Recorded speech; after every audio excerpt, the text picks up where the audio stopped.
उत्तरी हवाओं के दबाव का असर प्रदेश पर साफ नजर आ रहा है। ज्यादातर जगह शीतलहर ने डेरा डाल दिया है। दिन रात चल रही नश्तर सी चुभती हवाओं ने प्रदेश को अपनी गिरफ्त में ले रखा है। शेखावाटी के फतेहपुर में न्यूनतम पारा जमाव बिंदु से नीचे पहुंच गया। वहीं चूरू में भी पारा 1.7 डिग्री सेल्सियस दर्ज किया गया।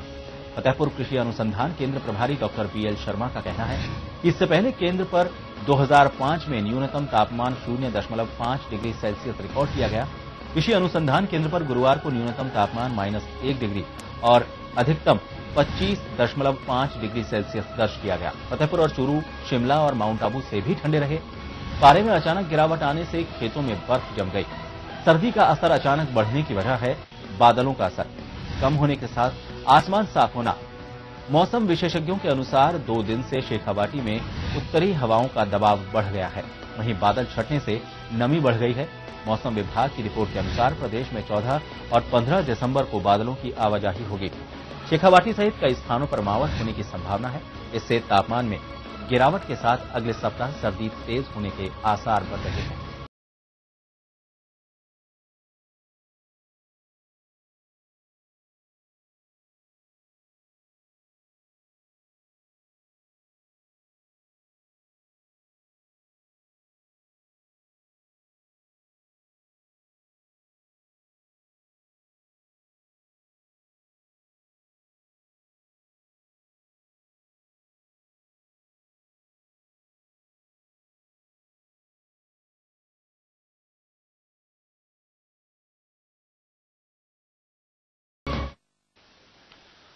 और इस वक्त हमारे साथ चूरू से हमारे संवाददाता खुशहाल शर्मा जुड़ गए हैं। खुशहाल, मौसम को लेकर मौसम विज्ञानियों का अनुमान है कि सर्दी अचानक से बढ़ सकती है और जो बढ़ी है अचानक सर्दी, उसका कारण बादलों का छटना है और उत्तरी हवाओं का उसको वजह बताया गया है। चूरू की अगर बात करें तो फिलहाल वहां पर किस तरह का मौसम और मौसम विभाग आगे के लिए क्या संभावना जता रहा है? लोगों की पौष का महीना शुरू होने के बाद अंचल के दौरों में कड़ाके की सर्दी ने दस्तक देती है। सुबह शाम धूल छूटने लगी है लोगों की। अचानक तेज हुई सर्दी की बदौलत गुरुवार की अगर बात करें अपन तो तापमान में 4.6 डिग्री सेल्सियस की गिरावट दर्ज की गई। अल सुबह पड़ी तेज सर्दी ने जनजीवन प्रभावित कर दिया है।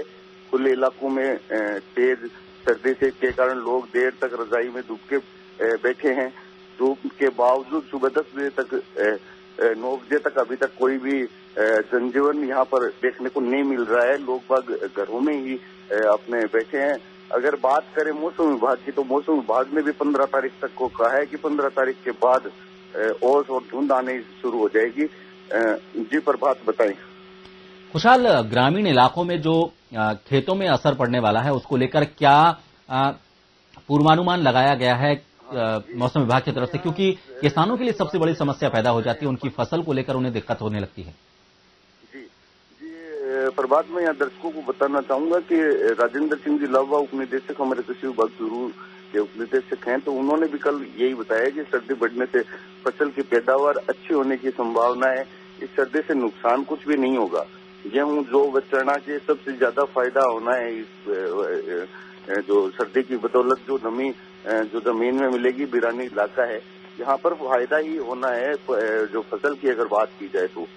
जी, बहुत बहुत धन्यवाद खुशहाल पूरी जानकारी देने के लिए। तो चूरू से हमारे संवाददाता खुशहाल बता रहे थे कि मौसम विभाग ने जो अनुमान लगाया है उसको देखकर कहा जा रहा है कि अगले 1-2 दिन में मौसम ज्यादा ठंडा होने वाला है। लोगों को जो तकलीफ हो रही है, लोगों को सर्दी की वजह से सुबह जल्दी निकलने वाले लोगों को खासकर परेशानी हो रही है। और वहीं चने की फसल की अगर बात करें और तो किसानों के लिए फायदेमंद बताया जा रहा है ये मौसम।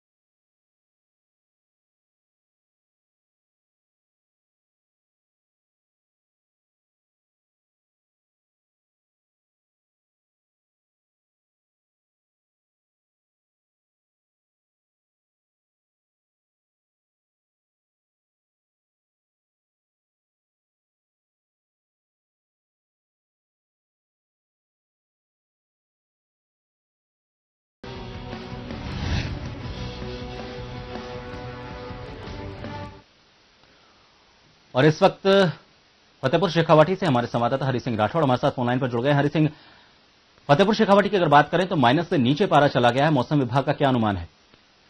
सबसे पहले प्रभात जी मैं आपको बता दूं कि फतेहपुर में जिस प्रकार से पिछले वर्ष भी यहाँ पर जो तापमान है वो माइनस से 5 डिग्री नीचे पहुंच चुका था, और ऐसे ही कल यानी जो 11 तारीख को यहाँ पर माइनस जमाव बिंदु से नीचे पहुंचकर पारा -1 डिग्री पहुंच गया था। हालांकि आज थोड़े बादलों के कारण फिर थोड़ा पारे में फिर बढ़ोतरी कमी आई है, तो पारा अभी हालांकि प्लस में चला गया, +1 है। लेकिन यहाँ पर जो कड़कड़ाने वाली ठंड है उससे जनजीवन बहुत ही अस्त व्यस्त हो चुका है। और मेन जो बात कही जाए यहाँ पर की जो राज्य सरकार की जो एक महत्वाकांक्षी योजना होती है रेन बसेरा, हालांकि सरकार ने कुछ माह पूर्व यहाँ पर लाखों की लागत रुपए से सेंसर करके यहाँ पर रेन बसेरा छतरा बस स्टैंड पर रेन बसेरा का आयोजन किया था, लेकिन वो उद्घाटन की बाट जोड़ा है। ऐसे में जो गरीब और असहाय लोग हैं वो अपने खुले आसमान के नीचे अपना जीवन बसर करने के लिए मजबूर है। जी प्रभात।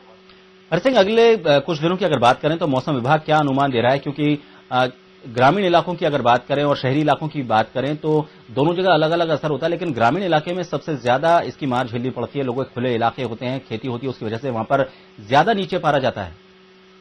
जी प्रभात, में बताऊं कि मौसम विभाग का भी यही अनुमान है कि जैसे ये उतार चढ़ाव लगा रहेगा, जैसे जो बादलों की थोड़ी आवागमनी होती है तो उसमें क्या थोड़ी सी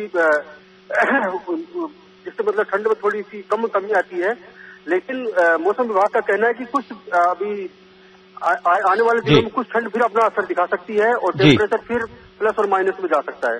बहुत बहुत धन्यवाद हरि सिंह पूरी जानकारी के लिए। फतेहपुर शेखावाटी से हमारे संवाददाता हरि सिंह राठौड़ बता रहे थे कि अभी पारा और नीचे जा सकता है, अनुमान है, लेकिन रैन बसेरों को लेकर जो उन्होंने समस्या बताई वो जरा गौर करने वाली है कि अभी तक वहां पर रैन बसेरों का उद्घाटन नहीं हो पाया। इसकी वजह से इस कड़कड़ाती ठंड में लोगों को भारी परेशानी का सामना करना पड़ रहा है, खासतौर पर उन लोगों को जो कि खानाबदोश हैं या फिर रिक्शा चालक हैं या फिर गरीब हैं या फिर वो लोग जो कि अपने छत खुद की जिनके पास नहीं है।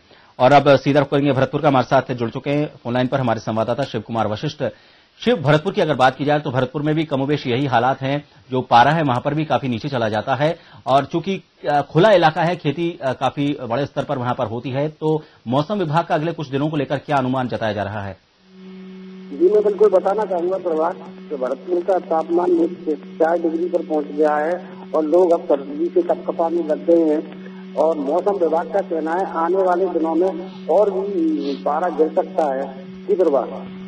शिव, आसपास के इलाके की अगर बात करें तो भरतपुर के जो जिले के जो सीमावर्ती इलाके हैं उनको लेकर वहां पर किस तरह की अनुमान जताया जा रहा है? क्योंकि सबसे ज्यादा जो दिक्कत होने वाली है भरतपुर से ज्यादा उसके आसपास के जो ग्रामीण इलाके हैं, हम बात करें अलवर से सटे हुए जिले के इलाकों की बात करें या फिर करौली से सटे हुए, धौलपुर से सटे हुए जो इलाके हैं, वहां पर बहुत ज्यादा दिक्कतें होती है मौसम को लेकर।